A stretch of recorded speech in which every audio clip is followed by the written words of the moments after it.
Banyak pendukung dari Habib Rizik Syihab yang seolah terjebak di dalam euforia kemenangan ketika Pengadilan Negeri Jakarta Timur menetapkan bahwa persidangan akan dilanjutkan dengan format offline. Padahal Habib Rizik Syihab tetap menjadi sasaran tembak karena dia adalah ikon dari Islam politik. Bahkan ini merupakan bagian dari grand design besar untuk mengeksklusi Islam politik dari percaturan politik Indonesia. Beberapa waktu yang lalu dimulai dengan pembubaran HTI, kemudian pembubaran FPI, kemudian kriminalisasi terhadap Habib Rizik Syihab, dan tidak menutup kemungkinan kemudian pengambil alihan pada partai Islam atau kekuatan-kekuatan Islam politik lainnya.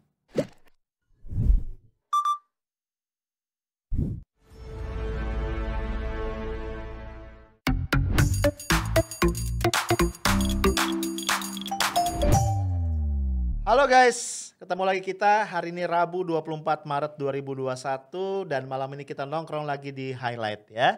Tempatnya kita ngomong politik tentunya tetap dengan seru, asik dan santuy ya. Guys, gue ngebayangin ya. Sosok Hakim Suparman Nyompa dan juga JPU Jaksa Penuntut Umum ya, Diah Yuliastuti mungkin nggak pernah ngebayangin bahwa dalam karir mereka akan menemukan batu sandungan ya, harus menyidangkan Habib Rizik Syihab dalam proses persidangan yang awal-awalnya aja udah dramatis banget. Ya lu tahu ya kasusnya. Habib Rizik Syihab dan tim pengacaranya dari awal mati-matian menolak persidangan secara online. Bisa dipahami ya, agak susah bro kita ngebela diri dalam sidang online ya, sangat-sangat terbatas. Dan kita juga paham memang kemudian argumentasi dari pihak jaksa maupun hakim untuk mempertahankan sidang online ini lemah banget ya. Mereka merujuk kepada perma yang mengatur sidang di dalam masa COVID online. Sementara sebenarnya di dalam KUHP itu ada hak terdakwa harus dihadirkan secara langsung dalam kondisi bebas ya. Nah tentu saja kalau kita bicara aturan perundang-undangan ya, KUHP itu bukan cuma saja jauh lebih tinggi posisinya, tapi perma itu tidak ada dalam tata aturan perundang-undangan dan dia hanya bisa digunakan untuk mengatur hal-hal yang sifatnya prosedur internal. Ya dalam hal ini kita bisa pahami kalau Habib Rizik Syihab berkeras meminta agar sidang dilakukan secara offline dan dia dihadirkan secara fisik di dalam ruang sidang. Apalagi kemudian kita tahu ya, walaupun dalam konteks pandemi ada banyak kasus-kasus lain di mana terdakwa itu dihadirkan secara offline ya. Nah belakang kita bisa paham ya, kemudian hakim secara terus terang dalam sidang kedua kalau gua nggak salah itu mengakui bahwa pilihan sidang online itu dilakukan atau diambil karena dikhawatirkan pendukung dari Habib Rizik Syihab itu akan menyerbu persidangan dan kemudian menyulitkan proses pengamanan. Nah mengenai ini kan sebenarnya HRS sudah menjamin ya bahwa dia akan menginstruksikan kepada seluruh pendukungnya untuk tidak perlu menghadiri persidangan. Nah kita tahu ya karena kemudian masyarakat menangkap ketidakadilan yang masif terhadap Habib Rizik Syihab, kemudian hakim dan jaksa ini menghadapi serbuan yang dahsyat luar biasa di medsos mereka. Ya, bahkan ini netizen kita ini dahsyat ya luar biasa sampai melakukan doxing ya, berbagai data pribadi, foto-foto pribadi dari jaksa Diah Yuliastuti misalnya itu tersebar di mana-mana dan akun mereka dibombardir dengan serangan yang sangat luar biasa. Dampaknya mereka menyerah ya kayaknya sampai-sampai Instagram dari jaksa Diah Yuliastuti itu digembok ya sehingga nggak bisa lagi dilihat oleh para netizen. Cuma apa daya ya, berbagai foto, kisah, cerita ya itu sudah tersebar kemana-mana. Nah guys, kita lihat ya, akhirnya majelis hakim memutuskan untuk mengabulkan permintaan dari Habib Rizik Syihab mengubah sidangnya dari sidang online menjadi sidang offline. Gua kalau diminta menanggapi ini buat gua agak dilematis ya. Pada satu sisi kalau kita bicara sebuah persidangan yang sehat, ini mestinya majelis hakim tidak pernah boleh tunduk pada tekanan publik apapun bentuknya. Karena pengadilan adalah pengadilan yang bebas dan hakim harus mengambil keputusan apapun itu secara independen, bebas dari tekanan siapapun juga. But on the other hand, gue paham ya kenapa kemudian publik dalam hal ini adalah para netizen melakukan tekanan-tekanan yang tadi gue gambarkan. Karena publik kadung tidak percaya ya pada imparsialitas dari pengadilan. Ya, publik kadung tidak percaya bahwa Habib Rizik Syihab akan mendapatkan peradilan yang adil, yang terbuka, yang bisa memungkinkan Beliau membela dirinya dengan proper dan kemudian mendapatkan vonis yang seadil-adilnya. Nah, ketidakpercayaan ini kemudian membuat tadi publik ya melakukan perlawanan ya bro dengan cara mereka sendiri. Nah, nampaknya perlawanan publik ini ya mendapatkan kemenangan ya karena kemudian hakim memutuskan tadi untuk mengubah sidangnya dari online menjadi offline. Dan kemudian guys, kalau kita lihat ya di media sosial nampaknya ada euforia nih dari mereka yang mendukung Habib Rizik Syihab. Ya seolah-olah kemenangan sudah diraih.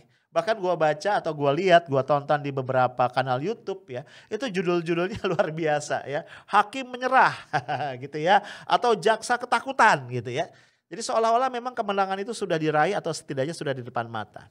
Nah disinilah guys nampaknya gua perlu untuk mengingatkan bahwa apa yang terjadi dalam persidangan di mana hakim memutuskan sidangnya diubah menjadi offline ini sama sekali tidak bisa kita klaim atau kita anggap sebagai kemenangan dari kelompok-kelompok atau dari pihak-pihak yang mendukung Habib Rizik Syihab. Kenapa? Karena perjalanan masih sangat panjang. Ya kita tahu bahwa sosok Habib Rizik Syihab ini memang dibidik betul ya oleh kelompok-kelompok tertentu yang terafiliasi dengan penguasa. Karena bagaimanapun Habib Rizik Syihab adalah tokoh yang merupakan representasi dari Islam politik di Indonesia. Dalam beberapa kesempatan gue katakan bahwa para oligark, investor politik ya itu tidak pernah bisa melupakan kekecewaan mereka, bahkan mungkin tanda kutip ya sakit hati mereka terhadap apa yang terjadi dalam Pilkada DKI tahun 2017. Ya, atas peran yang sangat signifikan dari Habib Rizik Syihab dengan menggerakkan ya FPI yang beliau pimpin itu bisa menjungkalkan tokoh atau sosok yang sudah digadang-gadang akan kembali menjadi gubernur DKI yaitu Basuki Cahayapurnama atau Ahok ya. Lewat demo berjilid-jilid yang puncaknya adalah aksi 212 kemudian Ahok bukan saja bisa dijungkalkan dalam Pilkada DKI tapi juga kemudian dibui 2 tahun atas tuduhan atau atas dakwaan penistaan terhadap agama Islam.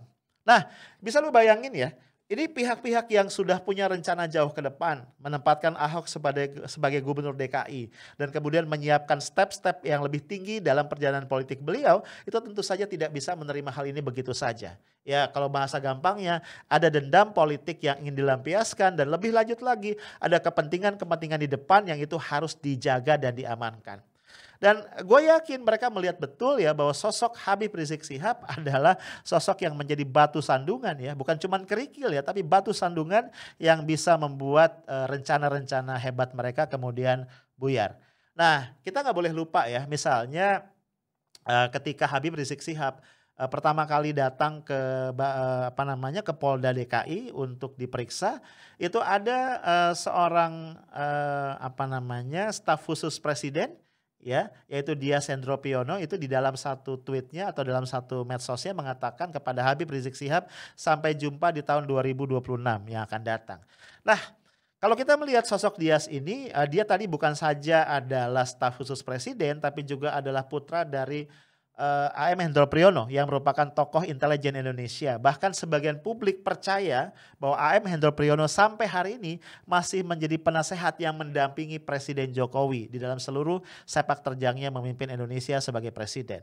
Nah dalam konteks ini statement Dias tadi bisa ditafsirkan merupakan clue bahwa memang pihak-pihak yang berkepentingan itu mengupayakan agar Habib Rizik Syihab tidak ada di luar penjara setidaknya ya sampai pemilu 2024 itu selesai.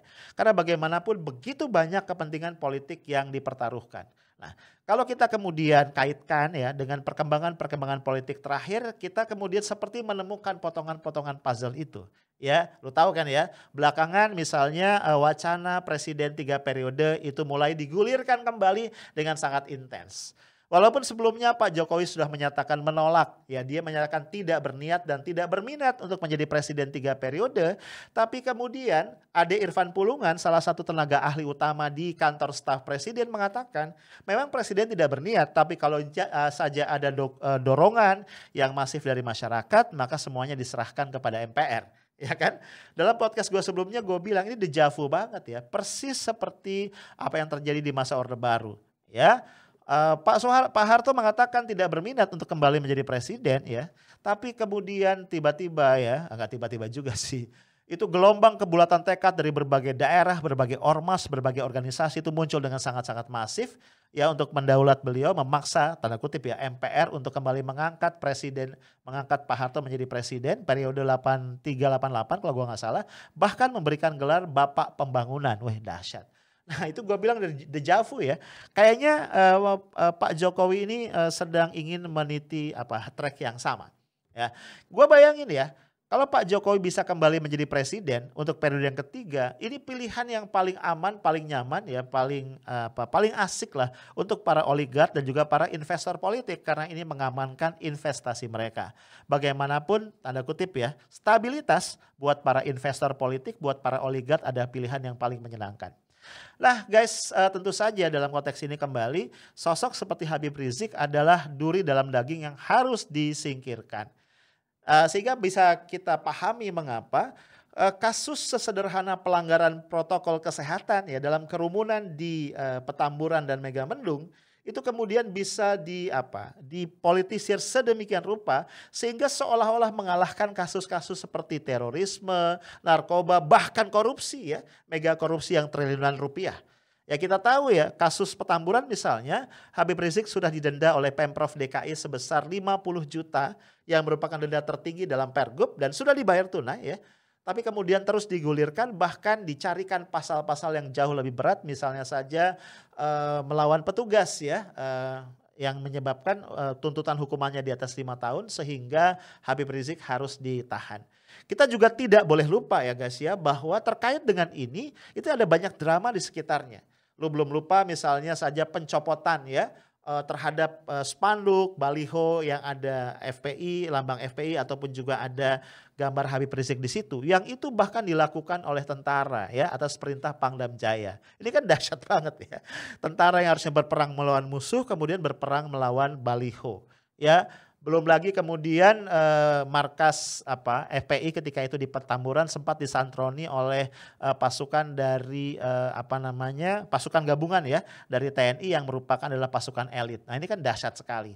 Dan kita jangan lupakan ya terbunuhnya atau tewasnya 6 laskar FPI dalam insiden kilometer 50 tol Jakarta Cikampek juga tidak bisa kita lepaskan dari kasus kerumunan di Petamburan dan Megamendung. Karena menurut polisi ya insiden itu dimulai dari pengintaian yang dilakukan oleh polisi terhadap Habib Rizik karena mereka khawatir Habib Rizik tidak memenuhi panggilan polisi dalam kasus kerumunan tadi. Nah jadi bisa lu bayangin ya kasus yang sangat sederhana, yang sangat simpel, yang sudah diselesaikan berdasarkan peraturan gubernur yang ada, itu masih kemudian dieskalasi menjadi kasus pidana yang merembet kemana-mana dan bahkan ya ketika sudah masuk ke proses persidangan pun Habib Rizik Syihab dipersulit untuk mendapatkan persidangan yang fair dan terbuka. Nah, tidak mungkin ya, ini sebuah kebetulan ya, karena gua sekali lagi adalah orang yang tidak pernah percaya pada kebetulan. Dan tadi ya kita harus menempatkan Habib Rizik sebagai sosok atau ikon dari Islam politik. Nah, kenapa ini perlu gua garis bawahi? Ya karena bagaimanapun umat Islam di Indonesia adalah mayoritas. Dan selama ini ya setidaknya 6 tahun terakhir umat Islam ini sudah dibombardir dengan stigma negatif, radikalisme, ekstremisme, terorisme dan sejenisnya. Kemudian juga dihantam ya dengan provokasi-provokasi ideologis. Misalnya saja upaya untuk menggolkan RUU HIP ya, haluan ideologi Pancasila. Yang di sana kita tahu ya bahasa gampangnya ada upaya untuk mereduksi Pancasila menjadi Trisila. Ya mengubah formulasi dari sila pertama ketuhanan yang Maha Esa menjadi ketuhanan yang berkebudayaan. Bahkan kemudian diperas lagi menjadi ekasila yaitu gotong royong. Memang kemudian RUU HIP itu ditarik ya oleh pengusulnya setelah mendapat tekanan dari banyak pihak. Tapi kabarnya belakangan ada upaya-upaya untuk kembali memasukkannya ke dalam prolegnas. Nah guys, dalam kondisi itu ya sosok seperti Habib Rizik Syihab memang bisa dipandang sekali lagi sebagai duri dalam daging, batu sandungan bagi pihak-pihak yang punya agenda besar untuk mengeksklusi Islam politik ya dari Indonesia. Ya kalau kita lihat sejarah ke belakang ya memang selalu terjadi tarik-menarik antara kelompok-kelompok yang berseberangan secara ideologis. Nah tentu saja guys hal ini sangat-sangat kita sayangkan ya. Karena bagaimanapun sekali lagi umat Islam itu adalah komponen terbesar dari bangsa ini. Dan kita memilih jalan demokrasi. Kalau kita memilih jalan demokrasi artinya apa? Kita menyediakan sebuah playing field yang terbuka untuk kelompok manapun ya berkontestasi gagasan, berkontestasi nilai-nilai, berkontestasi ideologis bahkan, ideologi ya, selama itu dilakukan di dalam koridor konstitusi yang disepakati bersama. Dan dalam konteks itu tentu saja umat Islam berhak untuk membawa identitas diri mereka sebagai muslim ke dalam kontestasi politik tadi. Sehingga menjadi tidak beralasan kalau kemudian dituduh ya mengedepankan politik aliran, politik identitas, dianggap bertentangan dengan kebinekaan, mengancam NKRI, radikal dan seterusnya. Nah, guys, kalau kita lihat ya, dugaan-dugaan ini ternyata tidak bisa dikesampingkan begitu saja karena berdasar juga. Ya kita mendapat bocoran dari berita Reuters misalnya, memang ada grand design untuk menyingkirkan kelompok-kelompok yang disebut sebagai Islamis. Ya, kelompok-kelompok Islam ideologis lah kira-kira begitu dari instansi-instansi pemerintah dan juga BUMN-BUMN kunci yang dianggap ini merupakan lembaga-lembaga strategis. Dan ternyata kalau kita lihat belakangan guys, langkah-langkah ke arah itu memang kelihatan ya. Jadi ibarat orang main puzzle nih ya, potongan-potongan puzzle-nya itu mulai klop satu dengan yang lain. Beberapa tahun yang lalu ya kita tahu HTI, ya Hizbut Tahrir Indonesia telah dibubarkan ya. Ini gue ingin garis bawahi ya, bahwa kita nggak ada urusan sama HTI secara organisasi. Bahkan bisa jadi gue, lu semuanya nggak sependapat ya, entah sebagian ataupun seluruhnya dengan gagasan-gagasan yang selama ini diangkat oleh HTI. Tapi persoalannya adalah sangat tidak pantas dalam sebuah negara demokrasi ketika ada sekelompok masyarakat yang berkumpul, berserikat karena satu ide dan gagasan, kemudian dieksklusi, ya, dibubarkan organisasinya, padahal mereka tidak pernah melakukan kegiatan-kegiatan yang melanggar undang-undang. Ya gue bayangin misalnya gini, HTI boleh 1000 kali, 1.000.000 kali bicara tentang khilafah. Selama mereka tidak melakukan tindakan makar terhadap pemerintahan yang sah, gak ada yang salah dengan itu. Ya karena khilafah adalah sebatas gagasan. Masa iya negara ingin masuk untuk mengatur cara berpikir orang? Kan ini sangat-sangat absurd. Apalagi kemudian kita tahu tadi HTI dibubarkan tanpa proses pengadilan, ya bahkan pemerintah sampai perlu mengeluarkan perpu yang memberikan ruang gerak yang lebih luas kepada pemerintah untuk mengontrol ormas dan membubarkannya setiap saat tanpa tadi harus melewati due process of law. Nah, guys, kemudian hal ini kemudian merembet lagi ya, kita tahu FPI pun dibubarkan. Pasca kepulangan Habib Rizik Syihab ke Indonesia, FPI kemudian dibubarkan. Gue sempat baca satu investigasi di majalah Tempo guys, yang itu dari beberapa sumber menyimpulkan pembubaran FPI ini ternyata merupakan instruksi langsung. Ini menurut investigasi Tempo ya, merupakan instruksi langsung dari Presiden Jokowi. Karena beliau merasa tidak nyaman, ya setiap FPI ini melakukan demonstrasi atau melakukan gerakan ya jumlahnya sangat masif, akhirnya ya dianggap mengganggu ketertiban, kemudian menimbulkan ketidakpastian bagi para investor, ya menimbulkan ketakutan dan sebagainya. Nah tentu saja kemudian instruksi dari presiden ini ditindaklanjuti oleh para pembantu-pembantunya dan akhirnya keluarlah SKB dari 3 menteri dan 3 pejabat setingkat menteri yang berujung pembubaran dan pelarangan FPI. Ya bahkan kita tahu ya ketika pentolan-pentolan FPI lama, Front Pembela Islam mencoba untuk membuat organisasi-organisasi baru ya yang disingkat tetap FPI. Ada Front Persaudaraan Islam, ada Front Persatuan Islam dan lain-lain, tetap kemudian dipersulit dan diganjal oleh penguasa. Bahkan yang gue miris ya dalam konteks kasus penanganan banjir misalnya ya di DKI Jakarta kalau gue nggak salah ya, atau di mana ya. Penanganan banjir itu FPI baru ya Front Persaudaraan Islam itu kemudian diusir ya oleh aparat keamanan, tapi kemudian perahu karetnya itu diambil untuk digunakan menyelamatkan warga. Ya posko-posko yang didirikan oleh FPI baru pun juga kemudian dipaksa untuk ditutup, dibubarkan. Jadi kelihatan betul ya guys, ada upaya-upaya tadi untuk mengeksklusi kelompok-kelompok yang diberikan cap atau label sebagai kelompok Islam politik. Nah, menurut gua ini agenda ini tidak akan berhenti sampai di sini. Karena kalau kita lihat di Senayan guys, itu masih ada satu partai Islam. Ya walaupun bukan satu-satunya partai Islam, tapi ini adalah satu-satunya partai Islam yang warnanya paling jelas dan kebetulan juga, bukan kebetulan ya, secara sadar mengambil posisi berseberangan dengan pemerintah, yaitu Partai Keadilan Sejahtera atau PKS. Ya. Kita tahu guys, beberapa waktu yang lalu PKS ini mengalami konflik internal ya, di mana beberapa kader seniornya ya Anies Mata, Fahri Hamzah dan lain-lain diberhentikan dari PKS karena satu dan lain hal dan kemudian mereka membentuk Garbi, kemudian yang menjadi partai politik Partai Gelora Indonesia.